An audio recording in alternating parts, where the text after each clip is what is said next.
Right. Well, did you ever get the feeling, Dirk, that the companies and organizations that you choose to support are taking more from you than just your money? We just talked about that. They're doing it for the right reason, right? Right. Well, maybe they're also offloading all sorts of digital tasks on you too. And some of those things that you do for them actually make them more money. That's interesting, right? I know what you're talking about. You know, I know think it's about coming. it? Yep. It's kind of a crazy situation. And to understand what this is really all about, I highly recommend, really great article that I enjoyed reading. Here's my review. Where's my paycheck? Yeah, exactly. I mean, I just did a review for you. Yeah, and there it is right there. Here's my review. Where's my paycheck? Come on, stop doing companies' digital busy work for free. Well, it was written by Jordan Kramer. She's a visiting scholar and professor of anthropology at New York University. The article first appeared on the Conversation blog, another one that we like a lot. We ran it in yesterday's issue of the Quality Digest newsletter. Okay, well, Kramer's article, I think, is a fascinating one, that all those little digitally bureaucratic tasks that we do on our own time are a subtle, or maybe not so subtle way of these companies to make you an employee or worse, a slave. You think about it, right? I mean, after all, employees make money and slaves do not. And how much did you get paid for your latest Yelp review? Yeah, exactly. Yeah? I mean, who's getting the advantage of that? Yeah. Somewhat other consumers, but really the company that you're supporting through Yelp, right? I mean, if you think about all the things that the typical consumer does for the typical online company, I mean, it's a lot of stuff. I mean, you know, Jordan, she says a few of them, and just things like, we said, reviews, you know, filling out surveys, going through portals or phone tree and navigating all that crap. I mean, it's like, you know, you have a portal they set up for your ease of use, but it really makes it a lot easier for them. Password maintenance. Changing your password, updating it. Security updates and patches. Understanding or reading or glancing at or thinking about licensing agreements before you check off the little box, right? Choosing service options, all the different service options you have to think about when you buy a new phone or any new application, right? What exactly do you want, et cetera, et cetera, et cetera. It goes on and on and on and on. So how much do we get paid for any of this? I'll ask it again. Right. Nothing. Zero.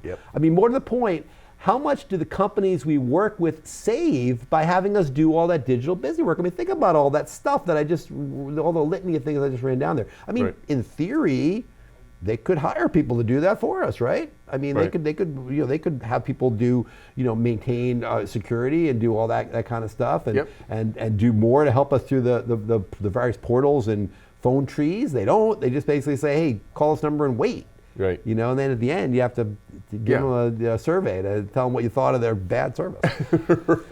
I mean, it gets worse. I mean, think about a company like Facebook. Now, you might think that posting an update on Facebook is work. Maybe you don't think it's work. I mean, I probably don't think that it's work. But all that stuff that you and I put on our pages can be used, and I use on Facebook. I mean, really, I'm using Facebook, but it's really any digital media site to drive what? Engagement, eyeballs, and revenue. Sure. For those companies, right? And again, let me ask for the third time, Dirk, how much do we get paid for all this? Right. Yeah, you don't even get any incentives most of the time. Nothing. Yeah. Nothing. I mean, you know, basically, we are supporting their model. You, as the user, are also supporting their profit model, and you're making their business work for them. I mean, in the interest of transparency, the QD business model is not that dissimilar. I mean, our content is our offering, right? A lot of our content is contributed. A lot of the comments from readers are sometimes the most interesting things we have on the articles, or comments that readers put forward and share with other readers and contribute to the conversation. We don't compensate people for that stuff, right? I mean, so, you know, our model kind of relies on that to a certain extent too. A lot of media companies do.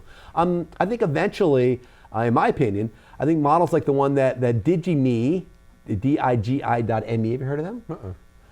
Interesting. Because I thought you had heard of them, but okay.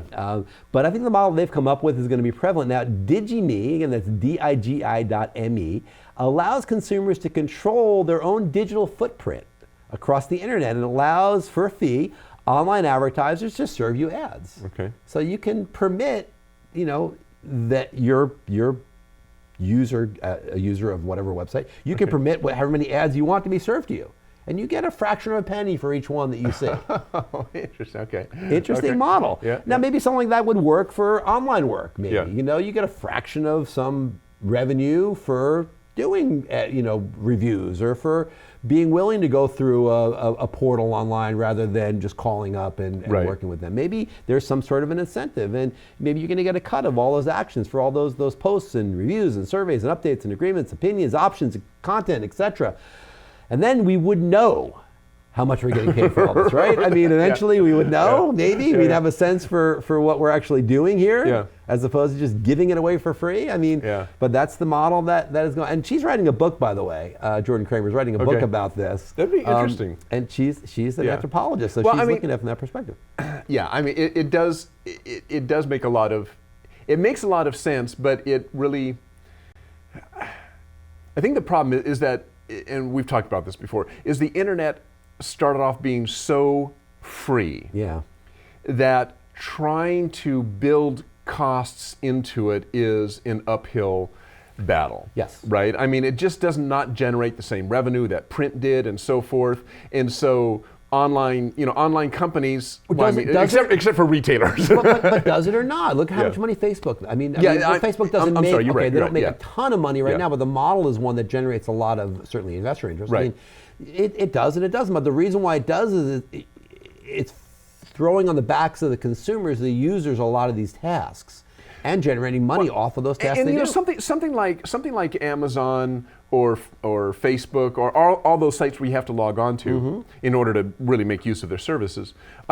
They could give you, I mean, Amazon in particular. I mean, get a $10 Amazon promo code every time you do X number of reviews. Right, exactly right. You know, and it has to be a product you've bought. I mean, Amazon knows what you bought. So if you buy a product, you do a review, they check off a box, you do so many reviews, you get some sort of benefit out of it. I mean, makes perfect sense, Well, right? I mean, the technology is evolving to the point where we're so easily tracked. That's good and bad, but we're so easily tracked that it's really not a big deal to have our own personal accounts that would be basically funded by these interactions that we have. I mean, it makes sense, and I think it probably will. I think the digi.me model makes a lot of sense. I think it probably is going to move that way. I have to look at that. Yeah, it's pretty cool. All right.